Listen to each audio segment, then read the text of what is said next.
Hey, what's up, everyone? Thank you for joining us for another CCG Media STEM conversation. My name is Rayanna Kennedy, and today we have the pleasure to be joined by a good friend of mine and Baltimore's own, Miss Symone Barkley. Welcome. Hi, Ray. Thank you so much for having me. No problem. Uh, so I like to start each show, especially with COVID-19 being such a major issue. And this lockdown is affecting us all. So one question I'd like to start off by asking is, what major adjustments have you had to make during this lockdown? Yeah, for work, I work at the National Aquarium and we're closed to Hmm. the public, and staff are also working from home. So the only people who are in the building are animal care staff, which I am not. So I am at home doing all the work that I can from home. And it's really interesting because, the work that I do is really tied to education. And since schools are also not in session, we also have to adjust how we're doing our education programs to accommodate schools being virtual now, too. So that's been a huge adjustment for me. Yeah.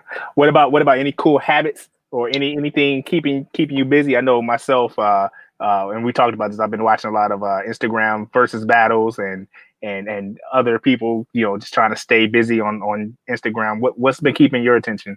So, the versus battles are hilarious. And I really love watching them and Yeah. learning more about like the artists that we didn't like, really understand or know before. Yeah. Like, Babyface, I think, is one of the ones that I didn't really know who he Yeah. was, but every time he goes live, I'm always so excited, like, oh, Babyface is on. Yeah.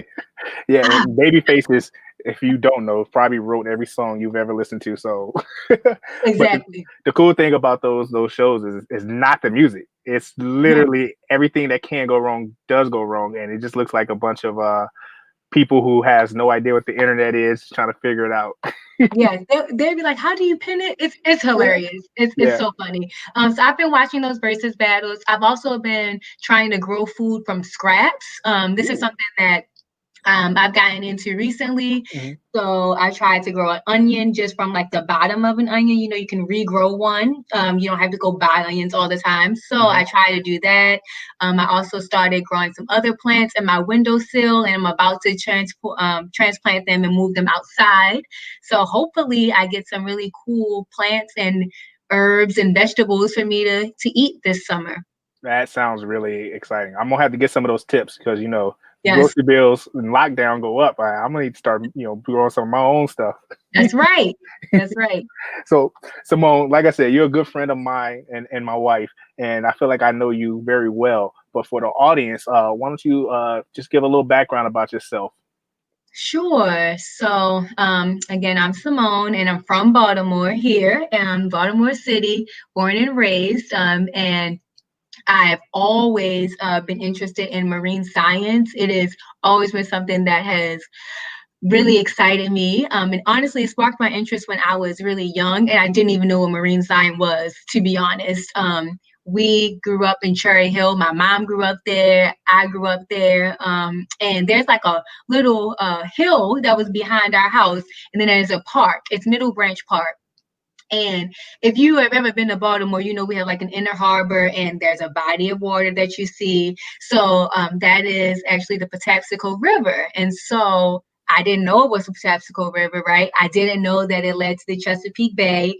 Didn't know what the bay was, any of these things, right? I had no idea. But Right. what I liked was that, like, my grandmother and I would go down this hill with all these trees to go to the park, always so fun for me, right? And then I would just enjoy being outside. Like it wasn't like the park had a whole lot, for us to do. The green spaces have really evolved over the last couple of years, and you have a lot more that you can do in green spaces now.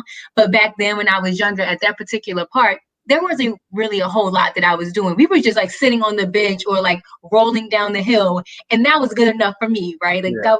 that was good, just being outside. And then I started watching those programs, on like Saturday morning about animals and people who study animals in the wild and the ocean. And I was Mhm. like, oh, wow, like this stuff is so cool. Like, I love it. And I'm laughing because I remember like wanting to be okay, I want to be a geologist because I like rocks. So I started collecting rocks and putting them in the egg carton. Then I was like, all right, well, I like geology, but I also like marine science. I'm going to be a marine biologist too. And I'm going to be a teacher. Like I was just like pulling stuff out, right? And Yeah. I was like, Symone, what are you doing? Like, what are you going to do? This is a lot. How are you going to do all of these things? But as we talk a little bit more, Ray, you'll find that I actually was able to kind of blend all of those interests, which I think is really powerful about science and especially marine science, is that you can actually do all of those things, right? You don't have to choose. And I didn't have to choose. I was able to find a way to bring all of those interests together and come out with a career that I'm really happy with. So it sounds like you just always been a nature baby. Like you just always rather be outside and Yeah. just being in nature and doing something. And so now I'm about to ask you a really tough question. It's going to be like choosing, one of your favorite kids. What's your favorite? What's your favorite? Because out environment, it's a lot that has to do. You talked about rocks. You talked about nature. You've been growing your own food. You talked about marine. So what's your favorite? Yeah. Marine science is always going to be my favorite, Mm-hmm. right? It's always going to be the thing that excites me the most. But I will say that like in recent years, that's when I started to pick up on like growing my own food or some of the other things that I've done outside of marine biology. Like looking at bugs and birds was not something that I was into before. I didn't even really notice birds, to be honest, which is very weird that like there are things that are around us all the time Mm-hmm. that we literally don't even acknowledge or even like spend the time to pick up, right? There Right. are always birds around. We just don't often see them or we don't often listen for them. So Mm-hmm. it kind of took me some time to be like, oh, there are different kinds of birds and they're really cool. And these bugs, right? Like insects, like they provide so many benefits for us. I think that it is just important to remember that like every single thing like on this earth like has some role and Mm-hmm. it's never ending, right? Like all of it is exciting to me. And so but it's always going to be ocean. The ocean is my favorite. The ocean is always the place where I find the most peace. Mm-hmm. And why is that? Why Yeah. what is it about the ocean that sparks your interest so much? Yeah. It's calming. Mm-hmm. Um you can look at a body of water and just feel like relaxed. And Mm-hmm. I think that that is something that is um, especially good right now, right? You want to take your mind off of things. It's definitely a release for me. And then I would say, because it's so different, right? Like different, the ocean is such a vast thing, right? Like, Huge. It's huge. we yeah, it's Yeah. huge. We've only explored about 5% of the ocean, 95% of the ocean we don't even know. That's What a is that's, that's a lot of unknown. But that also means there's a lot to be discovered. There's a lot of things that we don't know. There's a lot of discovery, and so while I'm looking forward to a fish being named Symone, I want you to find something new. Yeah, Ray, that's funny because when I first was in maybe like undergrad and I was like, all right, I'm doing marine biology. Yeah. And I was really research focused. So a lot of the work that I did was about like learning about different fish and different species and trying to explore their habitats. And I was like, man, I hope that I get to, discover a species. That was something that I really wanted to do. Um, Hmm. I've kind of like moved a little bit away from research recently in my new work that I do now at the National Aquarium. But that's not to say that, I would not take an opportunity to go on like a research cruise or anything like that to get a chance to identify some new things. That would be amazing. Yeah, that would be totally amazing. So you mentioned earlier, that you will watch, nature shows and on TV. Um, who are some of your role models in this field? People that you look up to in this industry? Yeah. So of course, Jacques Cousteau and David Attenborough, they really started the whole like science communication as far as like nature shows go. A lot of times when you watch those documentaries, David is the one who is the voiceover and Mhm. who is narrating it. His voice is very distinctive, and I'm sure people if you even like look up just his name, you're gonna see so many things that he's done. Um, of course, I really enjoyed actually the Life docuseries that came out that Oprah narrated. That was Hmm. really cool. That was awesome. That Yeah, was yeah. probably when I was in undergrad, but I still have it and I love it. That was fantastic. And then there are people who do work on like environmental justice, and I think that that's also really important to bring up because the work that I'm focused on and the work that many other scientists do now, especially Black scientists, is not solely about like research in different species, but more so about like the intersectionality between, you know, humans and the natural environment, and how we can work together, you know, to be positive and to really help to make sure that the environment is protected and that humans are also protected, right? And Mhm. so Mamie Parker and Vernice Miller Travis, they are outstanding role models, right, in this work that we do in environmental justice. And when we talk about, like, you know, where there are trash incinerators and where they're located in Baltimore City, and how that impacts uh, people of color, especially Black people in these communities, and how the air pollution impacts our health. Like all of these things are connected, right? So it's not, for me at least, the work that I do in marine science and environmental science is not just about, you know, seeing cool animals, but it's also about making sure that people are protected just as much as the environment is protected, because Certainly. we've always been here and honestly trying to preserve the environment, and I think that we should continue to do that, and I think that we should be a priority and not like an afterthought. They really go hand in hand. Right, right.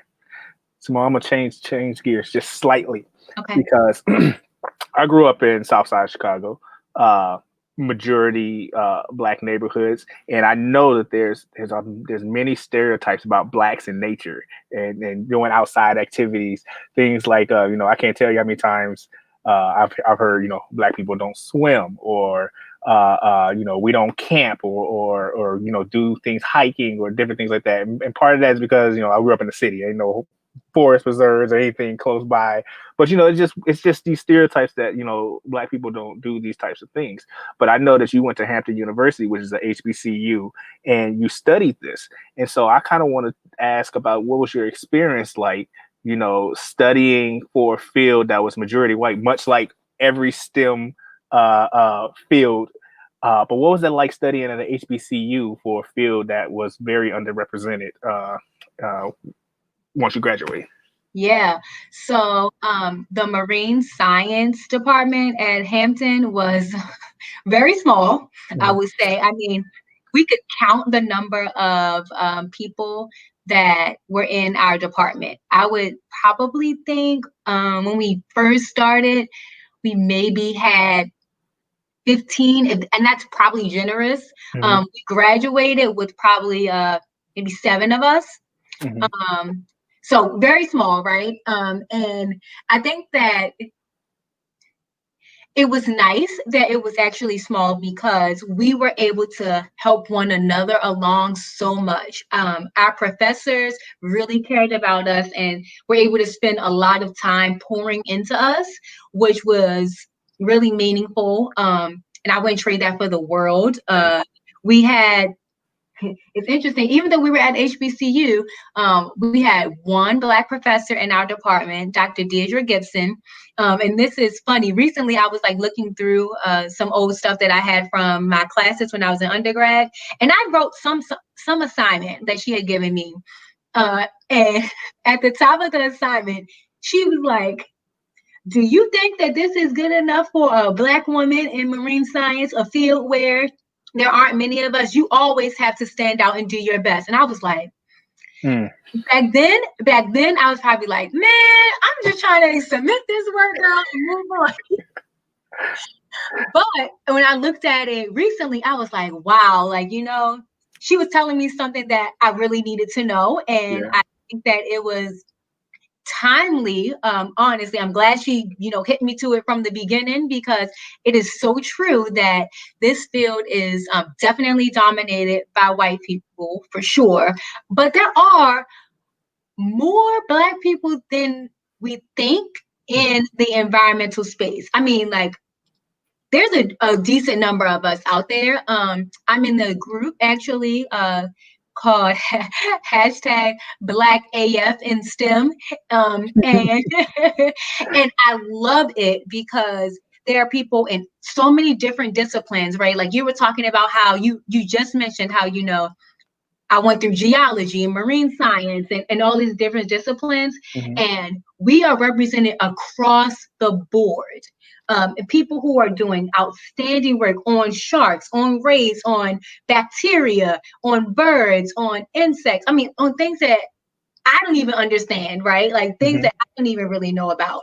And I think it just really speaks to the power of like diversity in which you can study, but also like where you come from and how so many of us um, are really rooted and committed to learning more about this world and this earth. And I don't think it's ever going to slow down. Like, I'm really happy that we Yeah. now are starting to mobilize, and we have like communities where we can work to support one another, because I didn't have that really when I was an undergrad. Like, there were some affinity groups, but there weren't a whole lot. And so I'm really excited to see how things are changing now. Mm-hmm. Yeah. Yeah, yeah, and that's powerful. I mean, one of the reasons I have a job and we are able to do what we do here at CCG is because we like highlighting those minorities, the people that don't who are underrepresented, don't really get that much shine. Our magazines, our content, everything we put out, even having people like you is just to give a platform and show that we are here, we do exist, and we are out here doing amazing things, such as yourself. That's right. That's right. I always represent. Yeah, and so, what words of encouragement do you have for young African American kids, boys and girls, who might have interest in fields and like environmental sciences, marine biology, but they're discouraged or they constantly hear things like Black people don't do that? What advice or words of encouragement do you have for those young people? Everyone doesn't have to understand your plan, right? Everyone doesn't always understand your dream, and that doesn't mean that it's not valid. I didn't know anyone who was Black who was a marine biologist. Had no idea who they were. But if that is what you are committed to, there are so many resources now out there that to help you get through it. There are so many ways that you can enter this field and do this work and meet other people who are in it, right? So watching interviews like this, or if you see someone who is doing the work that you are interested in, maybe like if you visit a nature center, or if you visit an aquarium or a zoo, just, and I mean this, reach out to them, like ask them, can I follow up with you? Can I send you an email? I will tell you that the power of networking has been astounding for me, right? Like the way that I was able to enter this field and the opportunities that I've been given, most of them have come because I, sent a thank you note to someone for, me visiting their lab or wherever they were, or maybe just, I kind of even cold emailed some people too. And I will say that most people are receptive to that if they know that you are genuine and they know that you want to learn and they know that it's a passion of yours. They're receptive and they're going to want to respond and they're going to want to help you as long as that's what you want. So you have to be willing to put yourself out there a little bit, but the reward is so much greater. I always believe that. I always encourage students and young people to just like ask someone if they see them, ask them how they can I shadow you for a day? Or can I, come to your office and see what you do? Anything that you can do to try to be closer, I think is the way you should go. Do not be ashamed at all. There are so many of us out there now, and if that person can help you, they can likely recommend someone else who can. So don't take no to mean that like it's not meant for you. That is not what it means. And oftentimes I also think that we get discouraged because I mean, at least I got discouraged, at least when I was in graduate school, when I was doing research, because um, I kind of felt like the work that I was doing and the response I was getting from my graduate advisor made me feel like it wasn't good enough. Like, I don't know, Symone, like you're not good enough for this. Um, but that is not that is not true. There are so many possibilities that you can always pivot. If you realize that, I tried out this one thing and I didn't really enjoy it as much as I thought I was, you can try something else. That's what volunteers opportunities are for. That's what paid internships are for. And I will also say that we're really lucky that in this field, there are lots of paid internship opportunities out there. I mean, tons. Every internship that I had when I was in undergrad was paid. I did not pay to go to graduate school. That work was, my tuition was paid and I was paid a stipend. There are so many. Being paid should not be the reason that you don't step foot into this work if that's what you want to do. Right. Right. Yeah. And I do want to echo, that reaching out, the world is nicer than it's portrayed, if that makes sense. Because if you're genuine, and obviously, if you have a passion, like we can obviously tell you have a passion for the work that you do. But I can vouch that, when I've reached out to people or looked up people's emails for editorial work, editors at other magazines when I was getting into the field, just say, hey, I just want to come and shadow. I just want to see what it is you do. How can I improve and make myself better? Or just reaching out, like for advice. Most people will help you, and if they can't, usually they try to point you in a direction to someone who can. So I want to back that up and also say, don't be afraid. Just reach out. Worst they can say is no, and then, like you said, that's not a stop for you. That's just a move on. Go Right. to the next one. Mm-hmm. And so, obviously, Symone, you have a passion for helping young people. Why is that an important mission for you? Yeah. Definitely have a passion for it.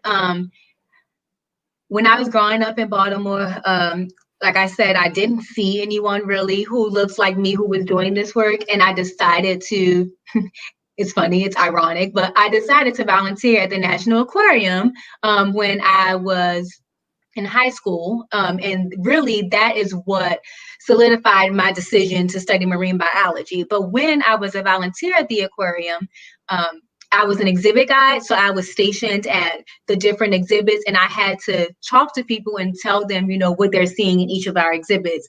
And what I found, and I still remember this, is that like people from Baltimore didn't know, about like the organisms and the species and the things that were affecting them in like the Chesapeake Bay in our backyard, basically. And it was really, really, truly what I saw was that it was our people mostly who were like not aware. So like, I was talking about how when I was younger, I would go to that park and the Patapsco River is there, but I didn't know what it was. I didn't know the name. I didn't know any of those things. So I didn't learn that stuff in school. And when I got to the aquarium, I noticed that like, okay, it's not just me. Like, Symone, you're not the only person that didn't know before you came here. Other people don't know either. And that is what inspired me to want to come back to Baltimore after I finished graduate school and work at the National Aquarium, a place where I felt like helped to build me up as a marine scientist, but also a place that a lot of people come to learn about nature and to learn about the ocean. That's what people come there for. They come there for entertainment, but also it is an educational component. And so why not use my space at the National Aquarium to really help expose young Black kids, especially to this work? Because if they can see it, the younger you can see it, the better off you're going to be able to like get your foot in the door. Because when I was in school, I had never even been on a boat until I went to graduate. I mean, until I went to undergrad and we were doing like work in a class. Never been on a boat. But when I was in middle and high school, I went to a private school, and most of the white kids in my class had been like camping and on boats and all of these things. They've had all of these experiences that I didn't get until college. And so I want, and I continue to always want, young Black kids to get exposed early and earlier. We know that early exposure to STEM is the right thing to do, right? Right. The earlier, the better. Exactly. And so that's why I'm committed to always, if anyone ever asks me, like, can you come speak to our kids? Yes. Yes, I can come speak to your kids. Because when I do, and I show them pictures of me with the shark, like they'll hear me talking about me working with sharks, but when they see the picture and they see me with it, like kids literally will be like, wait, that's you? Yeah, that's me. They're like, no, that's you with that animal? Like, yes, it's me. And I remember one kid literally said, how do I get your job? How do I do what you do? Because they had never seen it. They don't know the path, to get there. And that's what I want to solve for, right? I want to make sure that if any kid wants to do this, they know how to do it. They know that there are other people who look like them. They know that they have role models out there. That's what I care about. I don't know if we could have set that segue into this next question up any better, but what you were just speaking on is representation, right? That's why representation matters. Whether it's seeing people on TV, whether you're the next Saturday morning show where you're just talking to kids and just giving them information, and so that they see you, a young lady from Baltimore who looks just like them, come from the same city just like them, and is doing things that they never even thought was possible. I mean, that's why we're able to do, CCG is able to do what we do, and that's why we do it, so people can see that there are people of color doing these amazing things that you may not have even thought was possible. But with summertime coming up, and oddly enough, with this pandemic, outdoor activities are picking up. So what is Miss Barkley's three tips that elementary age, I'm gonna break this up into two: elementary, and then I'm gonna ask again for high school. But what are three things that elementary kids can do to kind of help develop their interest in environmental sciences? Got you. So explore your backyard. And when I say yard, I mean that loosely. If you do not have a backyard, you can explore your block. And it does not have to have a ton of grass. I mean, green space is great, obviously, but there are things that live in cities too. And I think that that's also important to note, that there is so much biodiversity in cities. There are so many different kinds of birds and bugs. Like I always keep calling out, they live here. They don't only live in the forest. So explore your backyard. There's an app called iNaturalist, and you can download this app, and when you go out and you want to identify a tree, you can take a picture of the tree, and if you don't know what it's called, it'll tell you what the tree is called. There are scientists that identify the pictures for folks in there. So that's a really, really great app.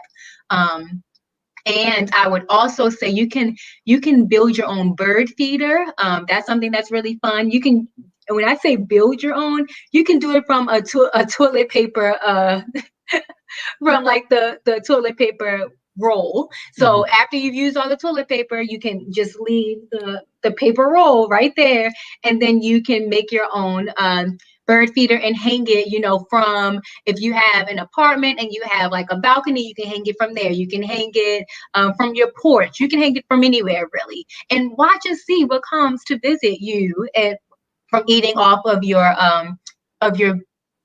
bird feeder. And then also, I would say that there's so many, and this is probably going to spill over, I guess, a little bit to the high school, but there are so many right now virtual camps, and like virtual experiences that organizations are putting together, and lots of free resources to help people like explore on their own. So the National Aquarium has put out tons of things that people can do, with just a couple of simple instructions for how you can build your own experience. Or if you want to learn more about the things that live in your backyard, here are some instructions to do that. Even like the growing your own food thing, we even have a little blog post about how you can grow things from scratch. So I would suggest just having your parents, if you're in elementary school, having your parents sit down with you and helping you go through the different offerings that other zoos and aquariums and other organizations have, because so many are putting out free resources daily. So, I mean, there's no shortage of opportunity out there right now, Mhm. for sure. And what about for our high schoolers? You know, if they're interested in environmental sciences, what can they do to prepare themselves for an educational and professional career in that field? Sure. I would say visit your local nature center. Nature centers are really great places for you to learn more about the work that like environmental educators do. There's usually, and most nature centers are pretty small, so it gives you a good opportunity to have like one-on-one conversations. So you can definitely visit your local nature center. I would suggest trying to volunteer maybe once or twice a week, even if you can, at a nature center. Go to visit like your state park or whatever park you might have. It could just be like a public park, even in your neighborhood. I would suggest going there because that also is really fun. Really, to get prepared for this work, it is really about, so there's definitely educational components, right? You want to make sure that you are taking your science classes seriously, right? Even your math courses. Hmm. And I would like to also call out your English courses, because you have to write a lot when you do this work. You have to write a lot. Scientists normally put out a lot of papers. So yeah, it takes a lot of work to really put out those publications. So I would suggest having your writing skills in check, and they can be developed over time. Like you don't have to be the best writer, as soon as you go into college.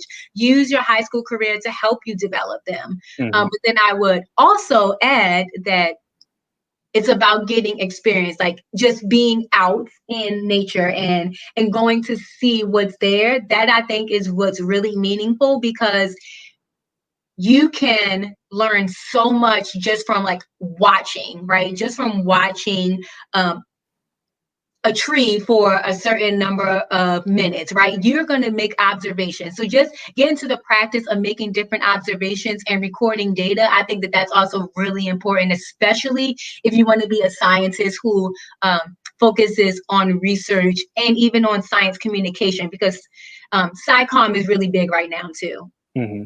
Yeah, so I would suggest doing those things. And then in addition, you know, if you have social media, follow people who do cool stuff that you like. I mean, like that's the power of social media right now, that you can follow anybody, right? Yep. Follow the people that are doing the cool stuff that you see. If you like sharks, then follow people who are doing research on sharks. If whatever you like, I guarantee you that there's a whole community out there doing the work. So I would definitely use social media to your advantage, Hmm. and use that even to talk to people, because you can engage with them. Like ask them questions when they make a post. See, you got that covered because I was about to drop in with that dime to take us back to don't be afraid to reach out. You know, you got DMs, and you can use that to reach out, ask questions, and just find out more information. And we're in the age of the internet, and not knowing something or not using your, as my boss would say, intellectual curiosity is not it's not an excuse. Uh, and so that was great advice. So Symone, now I think we're at the part of the interview that I was looking most forward to, and that's I know you prepared a quick activity, but before we get to that, I want to show a quick video clip to kind of introduce and kind of lead us into this next activity. Okay.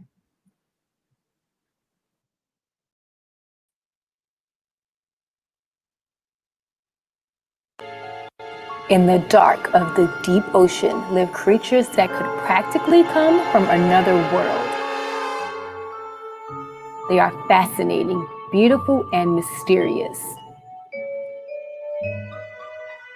They are so bizarre to us because they've evolved in an environment that is completely different from ours. With no air and no sunlight, it's almost as though they're living in outer space. In near complete darkness, many generate their own light to scare away predators, capture food, or attract mates. Some have gigantic eyes, or none at all, or senses that can feel electrical charges. Some have built-in lures that attract prey and teeth that bite and never let go. They may be weird, but they are also amazing.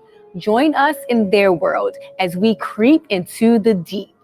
Let's get started. Let's get started. It was supposed to be like scary, but like, because we're in the deep ocean, it's dark. Yeah. It's supposed to be like, ooh, I thought I was watching Are You Afraid of the Dark when I first saw that video clip. I thought you was about to bring out the powder and but those are some very interesting creatures. Some I've seen before. There was a couple of them I ain't never seen before. And so and I know this next activity. Why don't you go ahead and introduce this next activity? Yeah, sure. So I just first wanted to add that video is from a monthly show that I do. It is released every full moon. So the title of the show is actually called Ocean Today Every Full Moon, because we release a collection of videos every month. And the videos are like centered around different ocean topics. So they really vary. So we did the Creep into the Deep. We've done videos on horseshoe crabs. We've done it on animals of the ice. We do so many different things. And that one was probably filmed maybe 2 years ago, but it still holds true, right? Those things that you saw and the amazing visuals of those animals and fish that demonstrate bioluminescence, it's exciting, right? I mean, yes. I got excited watching it again. It's so cool. Yeah, and they're beautiful creatures. And like you said, that's in that deep level that we don't see regularly. No, not at all. So yes, thank you for sharing that. I am going to, with you, I'm going to see if you can identify where a shark lives by looking at its jaws. So we have some jaws that I'm going to show you from 2 sharks, and I want you to make some observations and then tell me if you can figure out where in the ocean they live, okay? And we can even talk a little bit about like what they eat and how we can determine that by looking at them. Gotcha. So I'm guessing when you ask where they live, me saying in the ocean does not fly. No. Like where in the ocean? So like, do they live in open water or do they live at the bottom of the ocean? Oh, okay. I thought you wanted like Atlantic or Pacific. Okay. No. You don't have to name the ocean, just where in the water column. That's fine. All right. I'm a little less nervous now. Okay. That would be crazy. I wouldn't ask you to do that. I was about to ask if I'm getting graded. All right. So, okay, this is the first one. So look at these jaws and you can see like, so obviously these are the teeth that you see right here. Not normal, because usually the teeth are bigger and look sharper, right? I'm not sure if that is normal. I would say that the sharks that you have probably seen. Portrait. Yeah. Okay, well, let me tell you my extent of shark knowledge. Okay. Jaws. Like, that's it. Jaws and like Shark Week. Well, yeah. On Shark Week, a lot of the times they show sharks that look more like this. Yeah, that one. The scary one. The sharp teeth and just like you about to get your arm ripped off. Yeah, they look scary. Yeah. And most sharks do probably look scary. But I will we're gonna identify these, but you just brought up a very interesting point that a lot of stereotype that probably needs to be debunked, and I'm sure you're gonna get me right. Yes. So actually, some sharks are very small. Like a lot of people think all sharks are like these massive man-eating machines, and they're not. This, for example, is the pygmy shark. Oh, a pygmy shark, and this is its size. Like this is not like a baby. Like this is how big it is. That's as big as it's gonna get. Yes. So I wanted to show that, and I'm really happy you brought that up because sharks range in size, right? So some of them are like as small as you can hold them in the palm of your hand.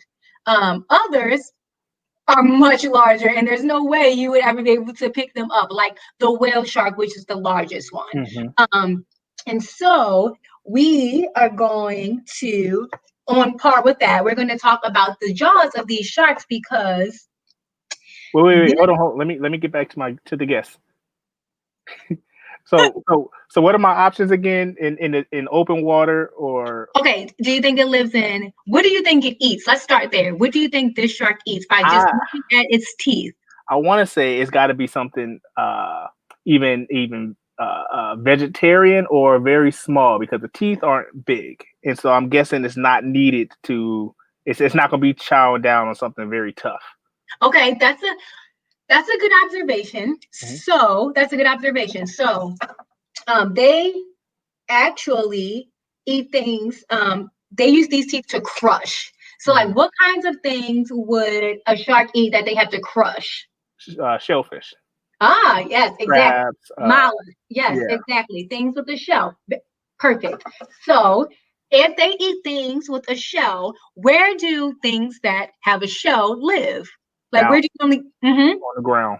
Oh, right. So you see how we got there. I had honors biology in high school. I got a little bit, a little knowledge. Okay, exactly. So this is the nurse shark, actually. And the nurse shark, if you've ever seen them, we actually have them at our aquarium. They usually just hang out at the bottom of the sea floor. They just lay at the bottom. They're pretty relaxed. They're pretty chill. They're one of the more passive species of shark in that they don't do a whole lot of, they're not very aggressive at all. They just kind of lay around and relax. They're calm. A lot of people like them. I will also say that in like resorts and other places, they're usually one of the species that, like, if you can swim with sharks, it's normally like a nurse shark because they are so docile and relaxed. And so by looking at their teeth, you were able to, before I told you it was a nurse shark, right? You were able to make some observations about their teeth, and we were able to identify what they eat and where they live. Right? That sounds good. I'm on it. All right. This one. That's jaws. Yes. Yep. So you can even see, right? Can't you even see like the rows of teeth? Yeah, it's two. I think two. It's even more. It's hard to see, but it's tons. Oh, yeah, that's definitely okay. Yeah, that's a lot. Yes, and then like on top of hungry. that, yes, but the nurse shark has this many teeth as well. But even it's gonna be really hard to see this, but like even on each of these teeth, like the sides are serrated. Like a saw. Yes. Yeah. So what do you think they're eating if their teeth are so pointed, right, and sharp, and then even serrated on the side? I want to say that's. I mean, not that the nurse shark wasn't a predator, but that's those are they eating other fish. They going after you. No, yes, they're eating other fish. Definitely. So this is oceanic. Not you as in me, but they going after it. I know. They're getting after it. Not you, but they are going after other fish. So like because their teeth are pointed like this, it's because they are normally eating like fish that are slippery that they have to pierce so that they can grab them, right? They hold on to it. Yeah. Exactly. Yes. And because they eat fish that way, they live in like open water. Yeah. So they can get they can get to their food. Right, exactly. Yeah. Exactly. And they even frequent coral reefs. Yeah. That's cool. I know. I love it. And so thanks. I also that was really what I wanted to show you. I have some other jaws that I can just make sure that you can see. So yeah, this one is from the zebra shark. And what do you notice? Like, as it compares to the other ones we looked at? That looks like the nurse shark. So he's on the bottom eating shellfish. Yeah. Yeah. So zebra sharks, we actually have one of those as well at the aquarium. We have two actually. And yeah, they're really awesome too. They're really pretty. They're called zebra sharks, but the pattern on them kind of looks like a leopard. But they're called zebra sharks. Yeah. But that's very interesting. Close enough. Symone, let me ask, are there any sharks, do they venture into the Chesapeake at all? Yes. Oh, I'm glad you asked that question. Yes, definitely. So dogfish, sandbars. There are numbers of different species that come into the Chesapeake Bay because sharks are not they don't only have to live in the ocean. So the bay is an estuary, so it's like a mix of fresh and salt water, and they can survive in fresh and salt water. There's even there's one species of shark that a lot of us talk about that can live in fresh water because we've even seen it in the Potomac River, and that's the bull shark. Mm-hmm. The bull shark is one of the more aggressive species. So normally there's normally like an announcement when people notice that they have sighted a bull shark in, the Potomac River to make sure that folks know, because they are a little bit more on the aggressive side. But right. I think it's important to also call out that while sharks might seem to be like scary and aggressive, they're at risk, right? Like they are threatened, and it's by humans, and it's because of our fear that they're threatened. A lot of the times we are the ones that are putting them in danger. You're more likely to die from a bee sting than you are from a shark attack. So, I mean, just think about those odds, right? The chances of you being killed by a shark are really slim, but the chances of sharks being killed by us, astronomical. There are thousands of sharks killed a day by humans. And so I want to also make sure that I take the time to tell people that sharks are not these scary things. That doesn't mean that we shouldn't acknowledge their strength, because we should. That's what makes them so amazing, right? Like that's what makes them the predators that they are, But we should also be careful in how we interact with them, and we interact with their habitats too. And that means like when you go snorkeling or when you go to the beach, just try your best to keep your distance. Like don't go interrupting their space. Keep your distance, and then they will do their best to respect you as well. They're not out to kill us or anything. Right. It's funny because I was thinking of parallels to sharks that I won't get into, but I'm gonna move on. But that's interesting. That if you leave them alone, they're not as scary as they're portrayed. Deep Blue Sea and Jaws, they're horror movies and they're made to scare. So I'm glad that we was able to debunk that and kind of put people's minds at ease. Thank you for letting me do that. Yeah. So Symone, I got a couple of quick lightning round questions before I give you the final word. And so my first question is going to be, during your time in your field, what's been the craziest thing that you've seen in nature? So one time when I was doing research on sharks, pulling the sharks, we fish with sharks on the long line. So it's like a long rope, and then there's like different marks on the rope, and then you put the hooks on those marks, and then you leave the long line in the water for a particular like set time, and then you come back and pick up the rope. Okay. Right. So when we were doing that, one time they pulled up a shark that had another shark in its mouth. So we had like caught one shark, then another shark went and grabbed that shark. Survival of the fittest. They called it the shark turducken.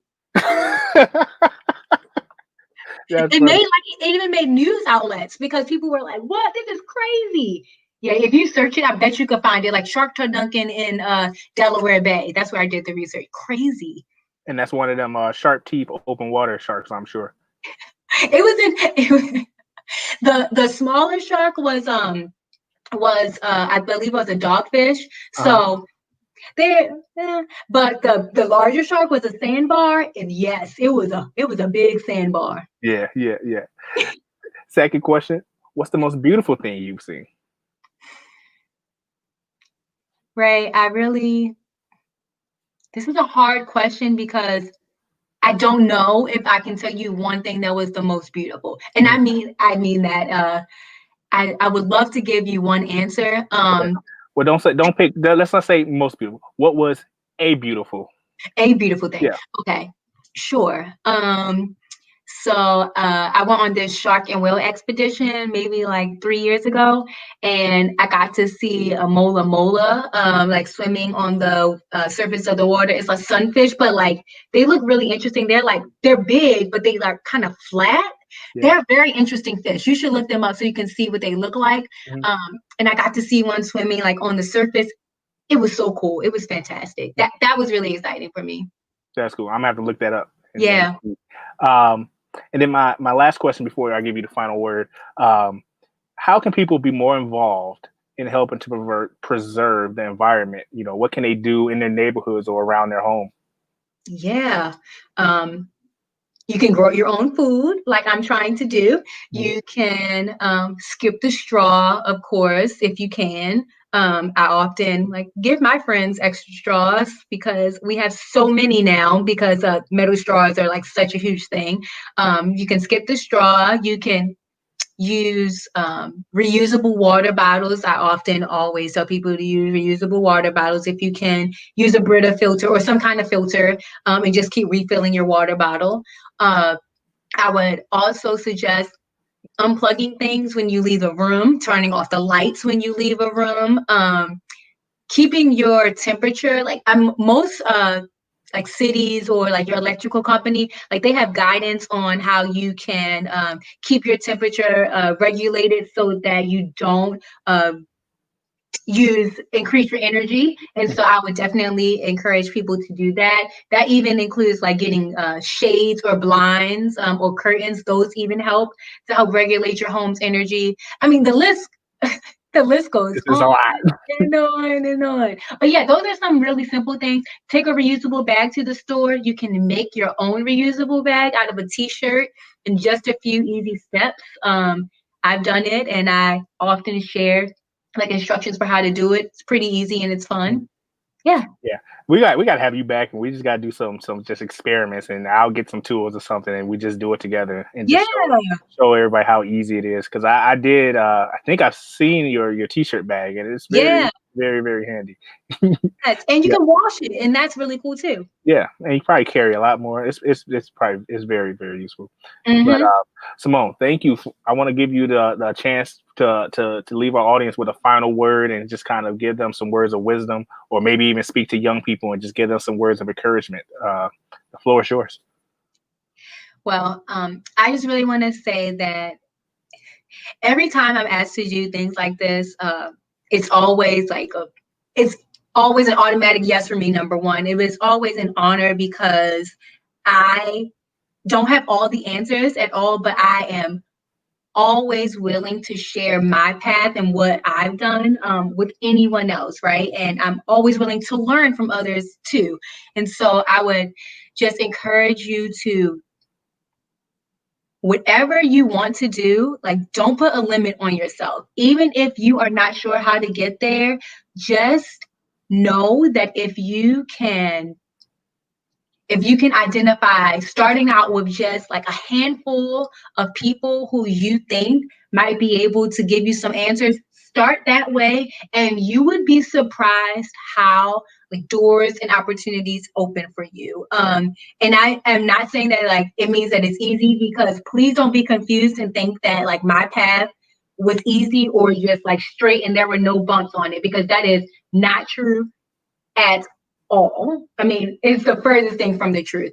But also know that in the midst of, like adversity, and in the midst of you being unsure about what you should do, there's going to be a time when things are going to be very clear to you, and you have to listen to those things. I can't stress that enough. And I cannot stress enough what Ray even called out about networking and don't be afraid to put yourself out there.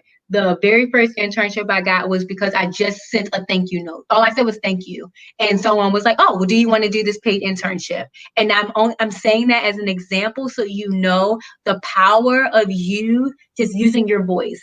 That is what is so strong, and always be genuine. I'm always myself. I always try to be who I am. When people meet me, like Ray will probably tell you that, like this is how I act on a regular day. Like I'm not acting any different because we're doing this. And Be you. That is what is also going to help you move forward. Don't be afraid to be who you are. That's all I got for you. Simone, that was amazing. Thank you. Any plugs? Anything you wanna throw out there? I know you got the full moon. I know you got the Baltimore National Aquarium website. What do you want to plug?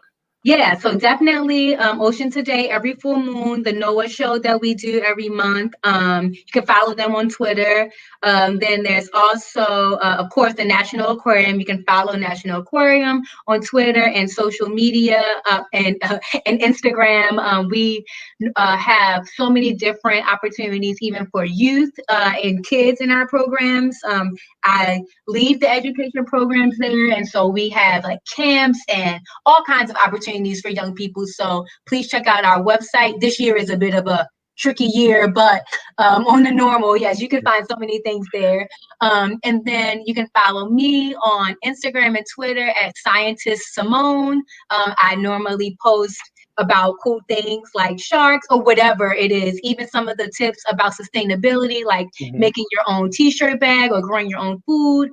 Yeah, I mean, the list goes on, but those are the main ones I would like to call out right now. Simone, thank you for taking time and just having this wonderful discussion with me. We probably got to break this up into 2 episodes now, but that's still going to be great.